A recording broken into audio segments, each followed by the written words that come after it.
السلام علیکم ورحمۃ اللہ وبرکاتہ۔ آئیے ہم قرآن کے اور آگے کے واقعات جانتے ہیں۔ شروع کرتے ہیں۔ بسم اللہ الرحمن الرحیم۔ حضرت عیسیٰ علیہ السلام کی والدہ ماجدہ حضرت مریم رضی اللہ عنہا کے والد کا نام عمران اور ماں کا نام حنا تھا۔ جب بی بی مریم اپنی ماں کی شکم میں تھی، اس وقت ماں نے یہ منت مان لی تھی کہ جو بھی بچہ پیدا ہوگا میں اس کو بیت المقدس کی خدمت کے لیے آزاد کر دوں گی۔ چنانچہ جب حضرت مریم پیدا ہوئی تو ان کی والدہ نے ان کو بیت المقدس میں لے کر گئیں، اور اس وقت بیت المقدس کے تمام عالموں اور عابدوں کے امام حضرت زکریا علیہ السلام تھے، جو حضرت مریم کے خالو بھی تھے۔ حضرت زکریا علیہ السلام نے حضرت مریم رضی اللہ عنہا کو اپنی کفالت اور پرورش میں لے لیا، اور بیت المقدس کی بالائی منزل کی تمام منزلوں سے الگ ایک محراب بنا کر حضرت مریم رضی اللہ عنہا کو اس محراب میں ٹھہرا دیا۔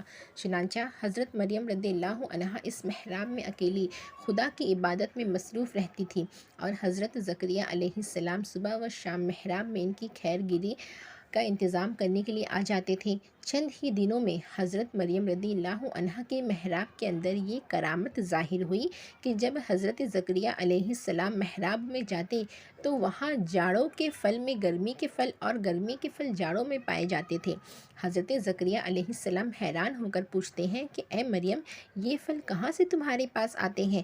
تو حضرت مریم رضی اللہ عنہا یہ جواب دیتی ہیں کہ یہ پھل اللہ کی طرف سے آتے ہیں، اور اللہ جس کو چاہتا ہے بلا حساب روزی عطا فرماتا ہے۔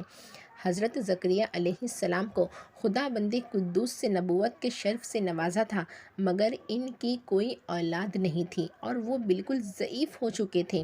برسوں سے ان کے دل میں فرزند کی تمنا تھی، اور بار بار انہوں نے گڑ گڑا کر خدا سے اولاد نرینہ کے لیے دعا بھی مانگی تھی، مگر خدا کی شان بے نیازی کے باوجود اس کے اب تک کہ ان کو کوئی اولاد نہیں ہوئی۔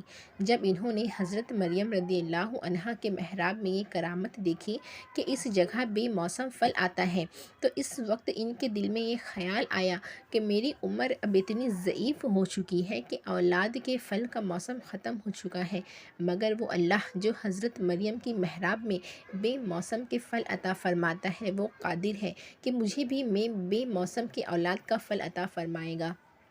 چنانچہ آپ نے محراب مریم میں دعا مانگی اور آپ کی دعا قبول ہوگی، سبحان اللہ۔ اور اللہ تعالیٰ نے بڑھاپے میں آپ کو ایک فرزند عطا فرمایا جس کا نام خدا بند عالم نے یحییٰ رکھا، اور اللہ تعالیٰ نے ان کو نبوت کا شرف بھی عطا فرمایا، جس کا ذکر اللہ تعالیٰ نے قرآن مجید میں بیان فرمایا ہے۔ کہ پیارے دوستو، اس بات سے ہمیں معلوم ہوا کہ اللہ سے ہمیں کبھی بھی صلو علی الحبیب صلی اللہ تعالیٰ علیہ محمد صلی اللہ علیہ وسلم۔ آگے کی اور اچھی ویڈیوز جاننے کے لیے چینل کو لائک کیجیے، شیئر کیجیے اور سبسکرائب کیجیے۔